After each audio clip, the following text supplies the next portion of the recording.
Hidangan ini bukan lahir di Jawa, tapi nyebrang dari Tiongkok.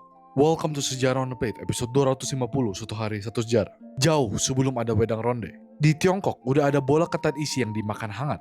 Buat ritual dan perayaan, kayak simbol kehangatan keluarga dan kebersamaan.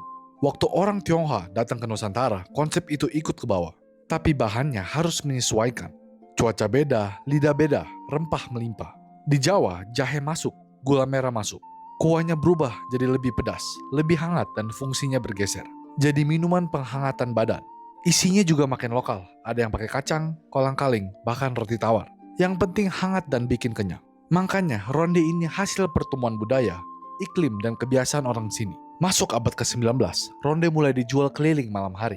Nemenin orang pulang kerja dan jaga dingin. Sekarang ronde identik sama malam dingin dan badan capek. Karena dari awal, ronde memang diciptakan buat satu hal, bikin tubuh tenang dan hangat. Untuk sejarah lainnya, like, comment, share.